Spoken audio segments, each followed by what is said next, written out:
Documento 143. De paso por Samaria.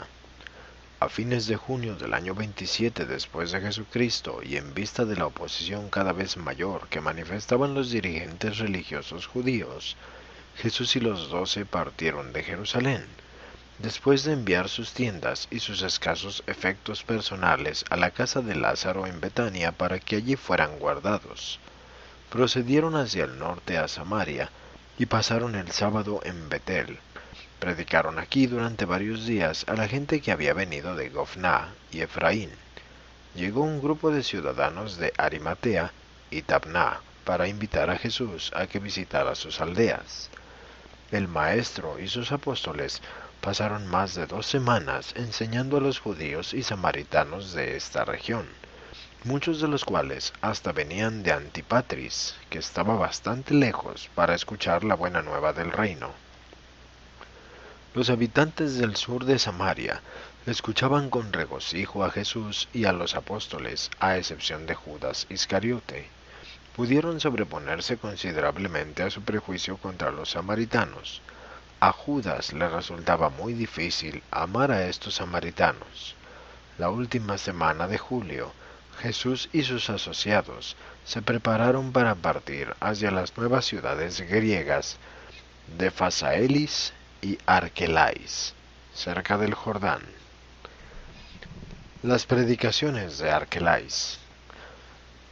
Durante la primera mitad del mes de agosto, el grupo apostólico estableció su cuartel general en las ciudades griegas de Arkelais y Phasaelis, donde por primera vez enseñaban casi exclusivamente a grupos de gentiles, griegos, romanos y sirios. Ya que vivían pocos judíos en estas dos ciudades griegas, en sus encuentros con estos ciudadanos romanos, los apóstoles se enfrentaron con nuevas dificultades en la proclamación del mensaje del reino venidero y oyeron nuevas objeciones a las enseñanzas de Jesús. En una de las muchas conversaciones nocturnas con sus apóstoles, Jesús escuchó atentamente estas objeciones al Evangelio del Reino, mientras los 12 relataban sus experiencias de labor personal. Una pregunta de Felipe ilustró claramente sus dificultades. Dijo Felipe: Maestro, estos griegos y romanos toman nuestro mensaje con cierta ligereza, pues dicen que estas enseñanzas son sólo adecuadas para los débiles y los esclavos. Afirman que la religión de los paganos es superior a nuestras enseñanzas porque inspira a la formación de un carácter fuerte, robusto y agresivo. Afirman que queremos convertir a los hombres en seres debilitados, pasivos y sin resistencia, que muy pronto desaparecerían de la superficie de la tierra. A ti te aprecian, maestro, y admiten libremente que tus enseñanzas son celestiales e ideales, pero a nosotros no nos toman en serio.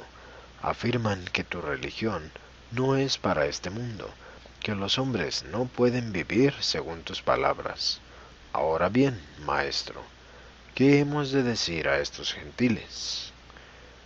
Después de escuchar a Jesús objeciones similares al Evangelio del Reino presentadas por Tomás, Nataniel, Simón el Celote y Mateo, les dijo a los 12: He venido a este mundo para hacer la voluntad de mi Padre y para revelar su carácter amante a toda la humanidad. Esta es, hermanos míos, mi misión. Y esta es la única cosa que haré. Aunque los judíos o gentiles de esta época o de otras generaciones interpreten mal mis enseñanzas, pero no debéis olvidar que aún el amor divino conlleva una disciplina severa. El amor de un padre por su hijo obliga muchas veces al padre a reprimir las acciones tontas de su hijo imprudente.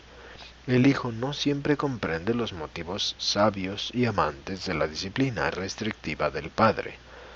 Pero yo os declaro que mi Padre en el paraíso gobierna un universo de universos por la irresistible fuerza de su amor. El amor es la más grande de todas las realidades espirituales. La verdad es una revelación liberadora, pero el amor es la relación suprema. Sean cuales fueran los errores que pueden haber cometido vuestros semejantes en la organización del mundo de hoy, El Evangelio que os declaro gobernará este mismo mundo en una era futura. El propósito final del progreso humano es el reconocimiento reverente de la paternidad de Dios y la materialización amante de la hermandad del hombre. Pero, ¿quién os dijo que mi Evangelio solo es para esclavos y débiles? ¿Acaso vosotros, mis apóstoles elegidos, sois débiles? ¿Parecía débil Juan? ¿Me veis acaso esclavizado por el temor? Es verdad que predicamos el Evangelio a los pobres y a los oprimidos de esta generación. Las religiones de este mundo descuidan a los pobres, pero mi Padre no hace acepción de personas. Además, en esta época los pobres son los primeros en responder al llamado al arrepentimiento y aceptar la filiación de hijos de Dios. El Evangelio del Reino debe ser predicado a todos los hombres, judíos y gentiles, griegos y romanos, ricos y pobres, libres y esclavizados, y en igual medida a jóvenes y viejos, hombres y mujeres. Aunque mi Padre es un Dios de amor que se regocija en la práctica de la misericordia, no crean que será cosa fácil y monótona servir al reino. La ascensión al paraíso es la aventura suprema de todos los tiempos, el duro logro de la eternidad. El servicio del reino sobre la tierra requerirá toda la virilidad valerosa que podáis reunir vosotros y vuestros asociados. Muchos de vosotros seréis matados por vuestra lealtad al Evangelio de este reino. Es fácil morir en el frente de batalla física cuando la presencia de vuestros compañeros de lucha fortalece la valentía, pero se necesita una forma más elevada y profunda de valentía y devoción humanas para dar la vida a solas y con serenidad, por el amor de una verdad albergada en vuestro corazón mortal. Puede que hoy se burlen los incrédulos porque predicáis un evangelio de no resistencia y vivís una vida sin violencia, pero vosotros sois los primeros voluntarios de una larga línea de creyentes sinceros en este evangelio del reino, que sorprenderán a toda la humanidad por su devoción heroica a estas enseñanzas. Nunca ningún ejército en el mundo ha demostrado más coraje y valor que el que manifestaréis vosotros y vuestros leales sucesores cuando salgáis al mundo para proclamar la buena nueva, la paternidad de Dios y la hermandad de los hombres. La valentía física es la forma más baja del coraje. La valentía de la mente es un tipo más alto de coraje humano, pero el más elevado y supremo consiste en la lealtad sin compromiso a las convicciones esclarecidas de las realidades profundas del espíritu. Este coraje constituye el heroísmo del hombre que conoce a Dios. Y todos vosotros conocéis a Dios, sois en toda verdad los asociados personales del Hijo del Hombre. Esto no fue todo lo que dijo Jesús en esta ocasión, pero solo es la introducción de su disertación. Después amplió e ilustró exhaustivamente esta declaración. Fue este uno de los discursos más apasionados que Jesús jamás pronunció ante los 12. Pocas veces hablaba el Maestro a sus apóstoles con tanta pasión, pero esta fue una de esas pocas ocasiones en las que se expresó con intensidad manifiesta y gran emoción. El efecto sobre la predicación pública y el ministerio personal de los apóstoles fue inmediato. Desde ese mismo día el mensaje de ellos denotó un nuevo matiz valeroso. Los 12 continuaron adquiriendo el espíritu de agresión positiva en el nuevo evangelio del reino. De ahí en adelante ya no se preocuparon tanto por predicar las virtudes negativas y exhortaciones pasivas de las muchas facetas del mensaje de su maestro. La lección sobre el autodominio. El maestro era un ejemplar perfeccionado del autodominio humano. Si lo vilipendiaban, él no vilipendiaba. Cuando sufría, no amenazaba a sus torturadores. Cuando fue denunciado por sus enemigos, se remitió simplemente al juicio justo del Padre en el cielo. En una de las conferencias nocturnas, Andrés le preguntó a Jesús: Maestro, ¿Hemos de practicar la abnegación tal como nos enseña Juan o hemos de tratar de adquirir el autocontrol que tú nos enseñas? ¿En qué difiere lo que enseñas tú de lo que enseñaba Juan? Jesús respondió, efectivamente Juan os enseñó el camino de la justicia de acuerdo con las luces y las leyes de sus progenitores, la religión de la introspección y del sacrificio. Pero yo he venido con un nuevo mensaje de auto-olvido y autocontrol. Os muestro el camino de la vida, tal como me lo reveló mi Padre en el cielo. De cierto os digo, que el que sepa gobernarse a sí mismo es más grande que el que conquista una ciudad. El autodominio es la medida de la naturaleza moral del hombre y el indicador de su desarrollo espiritual. En el viejo orden, vosotros ayunabais y orabais como criaturas nuevas, renacidas del Espíritu. Ahora como criaturas nuevas y renacidas del Espíritu, se os enseña a creer y a regocijaros en el reino del Padre. Habréis de transformaros en criaturas nuevas. Las cosas viejas habrán de perecer. He aquí que os muestro cómo todas las cosas se han de renovar. Y por vuestro amor mutuo, convenceréis al mundo de que habéis pasado de la esclavitud a la libertad y de la muerte a la vida eterna. Por el viejo método, buscáis suprimir, obedecer y conformar a las reglas del vivir. Por el nuevo camino, primero seréis transformados por el Espíritu de la verdad, y así vuestra alma se verá fortalecida por la constante renovación espiritual de vuestra mente. De este modo estaréis dotados de la fuerza para hacer con seguridad y júbilo la voluntad misericordiosa, aceptable y perfecta de Dios. No olvidéis, es vuestra fe personal en las extraordinariamente grandes y preciosas promesas de Dios, la que os asegura que participaréis de la naturaleza divina.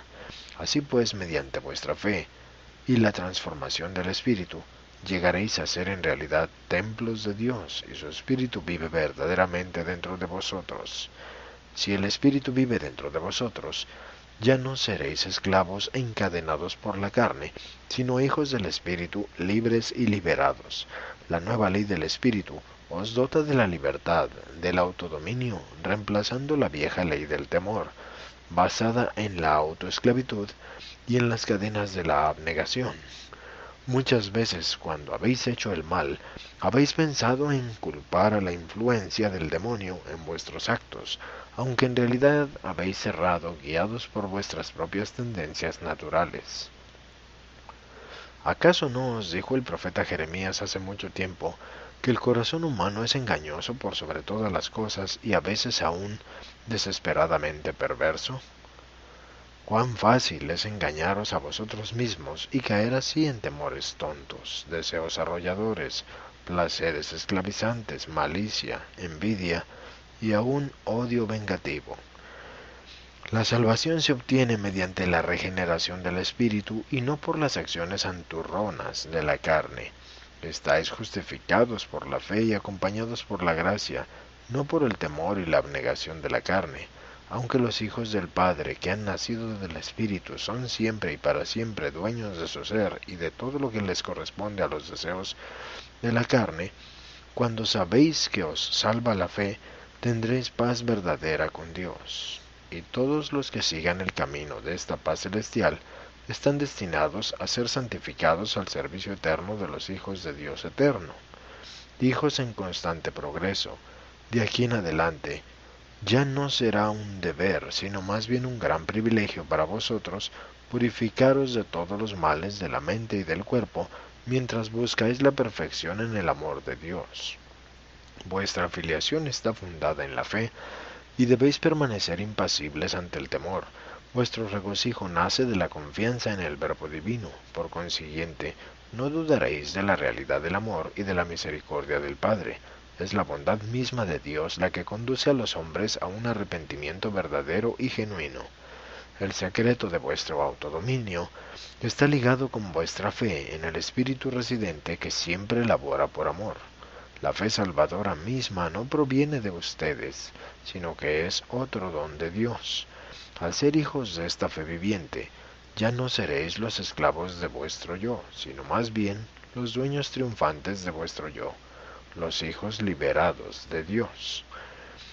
Si entonces, hijos míos, nacéis del Espíritu, estaréis por siempre libres de la esclavitud autoconsciente de una vida de abnegación y vigilancia continua sobre los deseos de la carne. Seréis trasladados al reino jubiloso del Espíritu, en el cual habréis de resaltar espontáneamente los frutos del Espíritu en vuestra vida diaria.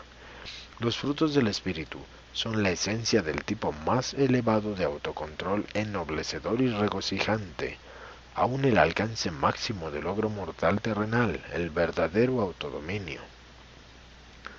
La recreación y el esparcimiento. Por este tiempo se desarrolló entre los apóstoles y sus discípulos asociados inmediatos un estado de gran tensión nerviosa y emocional. Aún no se habían acostumbrado a convivir y trabajar juntos. Les resultaba cada vez más difícil mantener relaciones armoniosas con los discípulos de Juan. El contacto con los gentiles y samaritanos era una dura tribulación para estos judíos.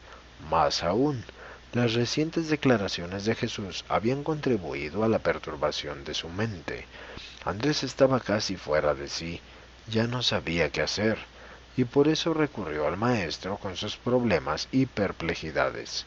Cuando Jesús hubo escuchado a su jefe apostólico relatar sus problemas, dijo: Andrés, no puedes disuadir a la gente de sus incertidumbres cuando han llegado a tal comportamiento y cuando tantas personas con sentimientos tan fuertes están inmiscuidas. No puedo hacer lo que tú me pides. No deseo participar en estas dificultades sociales personales, pero os acompañaré en disfrutar un periodo de 3 días de descanso y esparcimiento. Ve a tus hermanos y anúnciales que iremos todos al monte Sartaba, donde deseo descansar por 1 o 2 días. Pero debes dirigirte a cada uno de tus 11 hermanos en privado diciéndoles: el Maestro desea que nos apartemos con él por una temporada para descansar y calmarnos, puesto que todos hemos pasado por un periodo de desazón espiritual y tensión mental. Sugiero que no mencionemos estas tribulaciones y problemas durante estas vacaciones. ¿Puedo confiar en ti para que cooperes conmigo en este asunto? Habla pues en privado y personalmente con cada uno de tus hermanos de esta manera. Y Andrés hizo tal como el Maestro le había ordenado. Fue esta una maravillosa ocasión en la experiencia de cada uno de ellos. Jamás olvidaron el día que subieron a la montaña. Durante todo el viaje apenas sí se mencionó una palabra de sus problemas. Al llegar a la cima de la montaña, Jesús les indicó que se sentaran a su alrededor mientras decía: Hermanos míos, todos vosotros debéis aprender el valor del descanso y la eficacia del esparcimiento. Debéis daros cuenta de que la mejor manera de solucionar problemas enmarañados consiste en alejarse de ellos por un tiempo. Así, cuando volváis descansados después de un periodo de esparcimiento o de adoración, podréis atacar vuestros problemas con mente más clara y mano más firme. Y desde luego, con el corazón más resuelto. Muchas veces veréis que el problema se ha achicado en tamaño y proporción durante vuestro reposo de la mente y el cuerpo. Al día siguiente, Jesús asignó un tema de discusión a cada uno de los 12. El día entero fue dedicado a las reminiscencias y a los asuntos no relacionados con su trabajo religioso. Se quedaron ellos anonadados por un momento, cuando vieron que Jesús no dio las gracias oralmente al romper el pan para el almuerzo del mediodía. Era esta la primera vez que lo habían observado no cumplir con tales formalidades. Cuando subieron a la montaña, la mente de Andrés se debatía en una maraña de problemas. Las perplejidades carcomían el corazón de Juan. El alma de Santiago estaba dolorosamente atribulada. Mateo no tenía suficientes fondos debido a la estadía de ellos entre los gentiles. Pedro estaba agitado y más temperamental que nunca. Judas sufría uno de sus ataques periódicos de susceptibilidad y egoísmo. Simón se preocupaba más que de costumbre por el esfuerzo de armonizar su patriotismo y la idea del amor de la hermandad de los hombres. Felipe estaba más y más confundido por el desarrollo de los acontecimientos.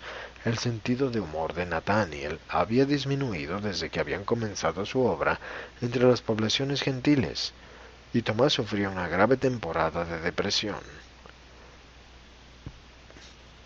Solo los gemelos se mostraban normales y sin perturbaciones. Todos ellos estaban dominados por la preocupación de encontrar una manera para convivir en paz con los discípulos de Juan. Al tercer día, cuando comenzaron el descenso de la montaña para regresar al campamento, se había operado en ellos un gran cambio. Habían hecho el importante descubrimiento de que muchas perplejidades humanas son en realidad inexistentes. Muchos problemas aparentemente graves son la creación del temor exagerado y el resultado del recelo magnificado. Habían aprendido que tales perplejidades se manejan mejor alejándose de ellas. Al poner un poco de distancia, habían dejado que esos problemas se solucionaran por sí mismos. Su retorno de este descanso marcó el comienzo de un periodo caracterizado por relaciones altamente mejoradas con los seguidores de Juan. Muchos de los 12 dieron rienda suelta a la hilaridad en cuanto observaron el cambio de su estado de ánimo y la liberación de esa irritabilidad nerviosa que venían sufriendo. Y todo esto gracias a los 3 días de alejamiento de la rutina diaria. Siempre existe el peligro de que la monotonía de las relaciones humanas multiplique las perplejidades y magnifique las dificultades. No muchos de los gentiles en las ciudades griegas de Arkelais y Phasaelis creyeron en el Evangelio, pero este primer periodo de trabajo intenso entre poblaciones exclusivamente gentiles fue una experiencia valiosa para los 12. Un lunes por la mañana, alrededor de la mitad del mes, Jesús le dijo a Andrés: «Vamos a Samaria». Inmediatamente salieron hacia la ciudad de Sícar, cerca del pozo de Jacob. Los judíos y los samaritanos. Durante más de 600 años los judíos de Judea y más tarde también los de Galilea habían permanecido en enemistad con los samaritanos. Este sentimiento negativo entre los judíos y los samaritanos resultó de esta manera. Unos 700 años antes de Jesucristo, Sargón, rey de Asiria, al aplastar una revuelta en la Palestina central, se llevó en cautiverio a más de 25.000 judíos del reino septentrional de Israel e instaló en su lugar un número casi igual de descendientes de los cutitas, sefarvitas y amatitas. Más adelante, Asurbanipal envió otros grupos más de colonos a Samaria. La enemistad religiosa entre los judíos y los samaritanos databa del retorno de aquellos del cautiverio en Babilonia. En esa ocasión, los samaritanos trataron activamente de prevenir la reconstrucción de Jerusalén. Más adelante ofendieron a los judíos porque ofrecieron ayuda a los ejércitos de Alejandro. En recompensa por su amistad, Alejandro dio permiso a los samaritanos para que construyeran un templo sobre el monte Gerizim, donde adoraban a Yahvé y a sus dioses tribales, y ofrecían sacrificios, todo esto muy en manera de los servicios del templo de Jerusalén. Continuaron practicando este culto hasta el tiempo de los macabeos, cuando Juan Hircano destruyó su templo en el monte Gerizim. El apóstol Felipe, en su obra Entre los Samaritanos después de la muerte de Jesús, celebró muchas reuniones en el sitio de este viejo templo samaritano. Los antagonismos entre los judíos y los samaritanos eran históricos, estaban sancionados por el tiempo. La separación entre los dos grupos había ido en aumento desde la época de Alejandro. Los 12 apóstoles no eran contrarios a predicar en las ciudades griegas y en otras ciudades gentiles de la Decápolis y en Siria, pero fue para ellos una prueba difícil de su lealtad al Maestro cuando éste dijo: «Vamos a Samaria». Sin embargo, durante más del año de convivencia con Jesús, habían desarrollado una lealtad personal que aún trascendía la fe de ellos en sus enseñanzas y los prejuicios contra los samaritanos. La mujer de Sicar. Cuando el maestro y los 12 llegaron al pozo de Jacob, Jesús, como estaba cansado del viaje, se detuvo junto al pozo mientras Felipe se llevaba a los apóstoles para traer la comida y las tiendas desde Sicar, ya que estaban dispuestos a permanecer en este sitio por un tiempo. Pedro y los hijos de Zebedeo se hubieran quedado con Jesús, pero él les pidió que se fueran con sus hermanos diciendo: «No temáis por mí, los samaritanos serán cordiales, solo nuestros hermanos los judíos quieren hacernos daño». Eran casi las 6 de esta tarde de verano, cuando Jesús se sentó junto al pozo para esperar el regreso de los apóstoles. El agua del pozo de Jacob contenía menos minerales que el de los pozos de Sicar, y por eso era muy apreciada como agua potable. Jesús tenía sed, pero no tenía ningún artefacto para sacar agua del pozo. Por eso, cuando llegó una mujer de Sicar con su cántaro para sacar agua del pozo, Jesús le dijo: «Dame de beber». Esta mujer de Samaria sabía que Jesús era judío por su apariencia y vestimenta, y supuso que era un judío de Galilea por su acento. El nombre de la mujer era Nalda, y era ella una bella criatura. Mucho se sorprendió de que un hombre judío le hablara así junto al pozo y le pidiera de beber, porque no se consideraba apropiado en aquellos días que un hombre respetable hablara con una mujer en público, y mucho menos que un judío conversara con una samaritana. Por eso Nalda le preguntó a Jesús: «¿Cómo tú, siendo judío, me pides de beber a mí, que soy una mujer samaritana?». Jesús contestó: «En verdad te he pedido de beber, pero si tú pudieras comprender, me pedirías a mí que te diera de beber el agua viva». Entonces dijo Nalda: «Pero Señor, no tienes con qué sacarla, el pozo es hondo. ¿De dónde pues tienes esa agua viva?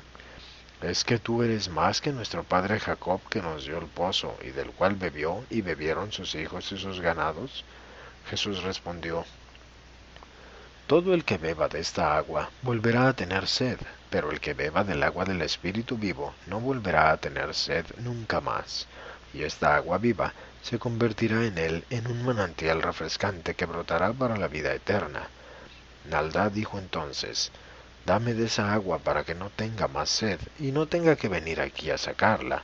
Además, todo lo que una mujer samaritana pueda recibir de un judío, tan digno será un placer». Nalda no sabía cómo interpretar el hecho de que Jesús le había dirigido la palabra. Contemplaba en el rostro del Maestro la expresión de un hombre justo y santo, pero interpretó su cordialidad como familiaridad y su metáfora como un avance con intenciones lascivas. Siendo ella una mujer de poca moral, estaba dispuesta a flirtear abiertamente, pero Jesús, mirándola fijamente a los ojos, le dijo con voz autoritaria: «Vete, mujer, llama a tu marido y vuelve acá». Esta orden devolvió a Nalda a sus cabales. Vio que había juzgado erróneamente la gentileza del maestro. Percibió que había interpretado mal sus palabras. Se asustó. Se dio cuenta de que estaba en la presencia de un ser especial, y buscando en su mente una respuesta apropiada, en gran confusión dijo: «Pero Señor, no puedo llamar a mi marido porque no tengo marido». Entonces dijo Jesús: «Has hablado la verdad, porque aunque una vez tuviste marido, el con que ahora vives no es marido tuyo. Mejor sería que dejaras de jugar con mis palabras y buscaras el agua viva que te he ofrecido en este día». Ahora Nalda se puso seria y se despertó su buen sentido moral. No era una mujer ligera, solo por elección. Había sido repudiada dura e injustamente por su marido, y encontrándose en una situación desesperada, había consentido en cohabitar con un cierto griego como su esposa, pero sin casarse. En ese instante, pues, Nalda mucho se avergonzó de haber hablado a Jesús con tanta ligereza, y se dirigió al maestro con un tono penitente diciendo: «Señor mío, me arrepiento de la forma en que te hablé, porque percibo que eres un hombre santo o tal vez un profeta». Y estaba a punto de solicitar una ayuda directa y personal del maestro, cuando hizo lo que tantos han hecho antes y después de ella: evitar la cuestión de la salvación personal, embarcándose en cambio en una discusión de teología y filosofía. cambió el tema de conversación de sus propias necesidades espirituales a un debate teológico, señalando el monte Gerizim. Continuó: nuestros padres adoraron en este monte, pero tú decidirás que el lugar donde los hombres deben adorar está en Jerusalén. ¿Cuál es pues el lugar apropiado para adorar a Dios? Jesús percibió que el alma de esta mujer intentaba evitar un contacto directo e investigador con su Hacedor, pero también vio en su alma el deseo de conocer el mejor camino de la vida. Después de todo, había en el corazón de Nalda una verdadera sed de agua viva. Por eso la trató con paciencia, diciéndole: mujer, déjame que te diga que pronto vendrá el día en el cual ya no adorarán al Padre ni en este monte ni en Jerusalén. Pero ahora vosotros adoráis lo que no conocéis, una mezcla de religiones de muchos dioses paganos y filosofías gentiles. Los judíos por lo menos conocen a quien adoran. Han eliminado toda confusión concentrando su adoración en un solo Dios, Yahvé.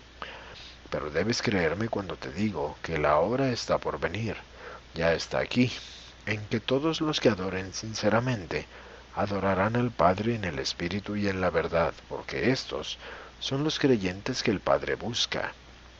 Dios es Espíritu, y los que lo adoran deben adorarlo en espíritu y en verdad. Tu salvación nace, no de conocer cómo deberían adorar otros o dónde, sino de recibir en tu corazón esa agua viva que aún en este momento te ofrezco. Pero Nalda persistía en evitar la difícil cuestión personal de su vida sobre la tierra y del estado de su alma ante Dios. Una vez más recurrió a preguntas de religión en general, diciendo: sí, yo sé, Señor, que Juan ha predicado sobre el advenimiento del convertidor, el que será llamado el libertador, de él que cuando venga nos declarará todas las cosas.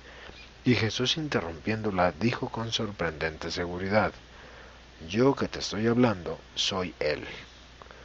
Fue esta la primera declaración directa, positiva y clara de su naturaleza divina y filiación que hiciera Jesús sobre la tierra, y esta declaración fue hecha a una mujer samaritana, a una mujer de reputación dudosa ante los ojos de los hombres hasta ese momento, pero una mujer en quien los ojos divinos vieron a una persona contra cuya integridad habían otros pecado más de lo que ella hubiera pecado por su propio deseo. Un alma humana que ahora deseaba la salvación, la deseaba sinceramente y de todo corazón, y eso bastó. Cuando Nalda estaba a punto de pronunciar su deseo real y personal de cosas mejores y de un camino más noble del vivir, en el momento en que estaba lista para hablar del verdadero deseo de su corazón, volvieron de Sicar los 12 apóstoles, y al contemplar el espectáculo de Jesús que estaba hablando tan íntimamente con esta mujer samaritana, y a solas, se quedaron más que sorprendidos. Rápidamente depositaron sus abastecimientos y se retiraron a un lado, atreviéndose nadie a reprocharle, mientras Jesús decía a Nalda: mujer, vete por tu camino. Dios te ha perdonado. De ahora en adelante vivirás una nueva vida. Has recibido el agua viva, y un nuevo regocijo surgirá dentro de tu alma, y serás tú hija del Altísimo. Y la mujer, percibiendo la desaprobación de los apóstoles, dejó su cántaro y huyó a la ciudad. Al llegar a la ciudad proclamó a todos los que encontraba: id al pozo de Jacob, id inmediatamente para que veáis a un hombre que me ha dicho todo lo que he hecho. ¿No será él el convertidor? Antes de que se pusiera el sol, se había reunido una gran multitud junto al pozo de Jacob para escuchar a Jesús, y el Maestro les habló sobre el agua viva y el don del Espíritu residente. Los apóstoles no dejaban de asombrarse de la buena voluntad de Jesús de hablar con mujeres, mujeres de reputación dudosa, y aún mujeres inmorales. Era muy difícil para Jesús enseñar a sus apóstoles que las mujeres, aun las así llamadas mujeres inmorales, tienen un alma capaz de elegir a Dios como su Padre, y así convertirse en hijas de Dios y candidatas para la vida eterna. Aún después de 19 siglos, muchos tienen la misma falta de deseo de comprender las enseñanzas del Maestro. Hasta la religión cristiana se ha construido persistentemente sobre el hecho de la muerte de Cristo, en lugar de la verdad de su vida. El mundo debería ocuparse más de su vida feliz y reveladora de Dios que de su trágica y triste muerte. Al día siguiente, Nalda relató toda la historia al apóstol Juan, pero él nunca la divulgó completamente a los demás apóstoles, y Jesús no les habló en detalle a los 12. Nalda le dijo a Juan que Jesús le había dicho todo lo que he hecho. Juan muchas veces quiso consultar a Jesús sobre este encuentro con Nalda, pero nunca lo hizo. Jesús le dijo a Nalda una sola cosa sobre la vida de ella, pero al mirarla fijamente y su forma de hablarle, le trajeron a la mente tal visión panorámica de su vida, que desde ese momento asoció esta autorrevelación con la mirada y la palabra del Maestro. Jesús no le dijo que ella había tenido 5 maridos.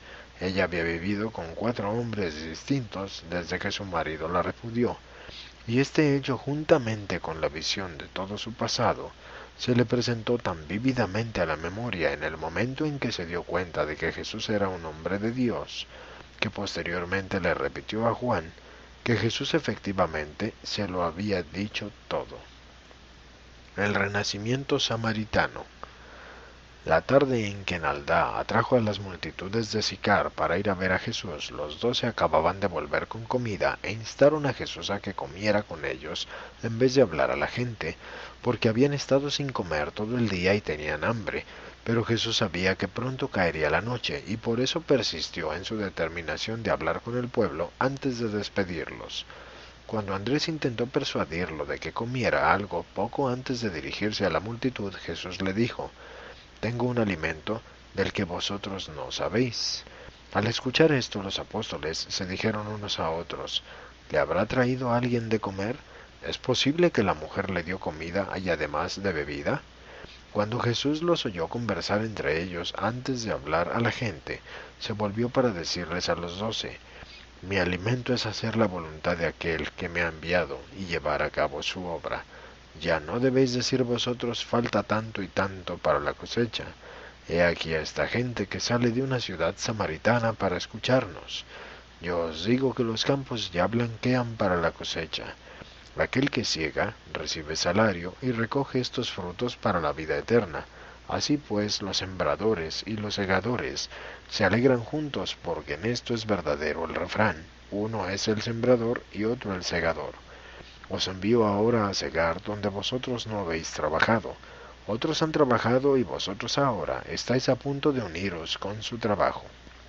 Esto dijo, refiriéndose a la predicación de Juan el Bautista.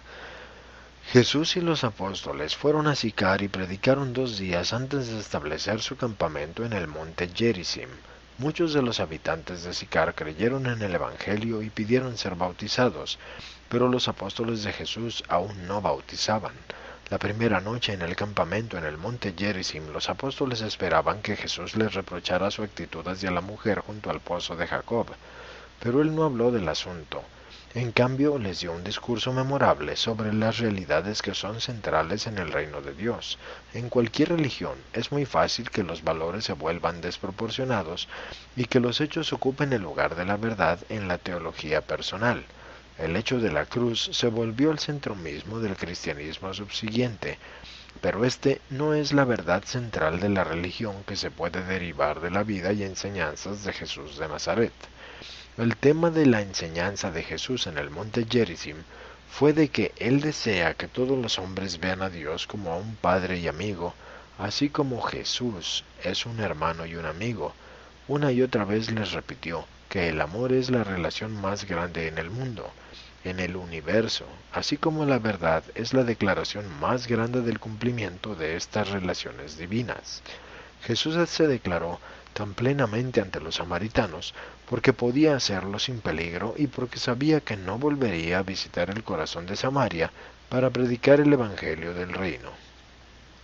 Jesús y los 12 acamparon en el monte Gerizim hasta fines de agosto. Durante el día predicaron la buena nueva del reino, la paternidad de Dios a los samaritanos de las ciudades y pasaron las noches en el campamento. El trabajo que Jesús y los 12 llevaron a cabo en estas ciudades samaritanas rindió muchas almas para el reino e hizo mucho para preparar el terreno para la obra maravillosa de Felipe en estas regiones.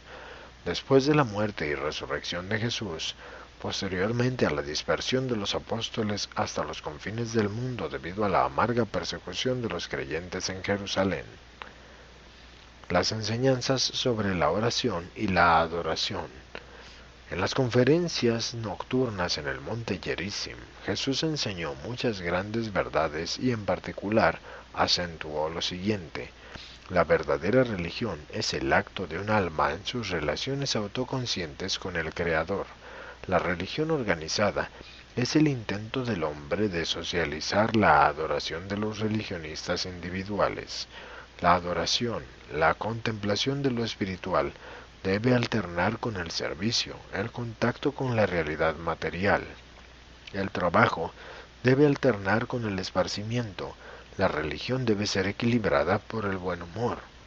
La filosofía profunda debe ser aliviada por el ritmo de la poesía. El esfuerzo del vivir, la tensión temporal de la personalidad, deben ser aliviadas por el reposo de la adoración. Las sensaciones de inseguridad que surgen del temor al aislamiento de la personalidad en el universo deben ser contrarrestadas por la contemplación en fe del Padre y por el intento de comprender al Supremo. La oración tiene el objeto de hacer que el hombre piense menos, pero que comprenda más. No está hecha para aumentar el conocimiento, sino más bien para ampliar el discernimiento. La adoración tiene el objeto de anticipar una vida mejor en el futuro y después reflejar estas nuevas significaciones espirituales sobre la vida en el presente. La oración sostiene a uno espiritualmente, pero la adoración es divinamente creadora. La adoración es la técnica de buscar en el único la inspiración para servir a muchos. La adoración es la vara que mide el grado del desprendimiento del alma del universo material y su vinculación simultánea y segura a las realidades espirituales de toda la creación. El orar es recordar a sí mismo pensamiento sublime. El adorar es olvidar a sí mismo, es superpensamiento. La adoración es atención sin esfuerzo, descanso real e ideal del alma, ejercicio espiritual que lleva al sosiego. La adoración es el acto de una parte que se identifica con el todo, lo infinito. Todo lo finito con lo infinito se identifica, el Hijo con el Padre, el tiempo en el acto de marcar el paso de la eternidad. La adoración es el acto de comunión personal del Hijo con el Padre Divino, la asunción de actitudes refrescantes, creadoras, fraternales y románticas por parte del alma y el espíritu humano. Aunque los apóstoles solo comprendieron algunas de sus enseñanzas en el campamento, otros mundos las comprendieron, y otras generaciones en la tierra las comprenderán.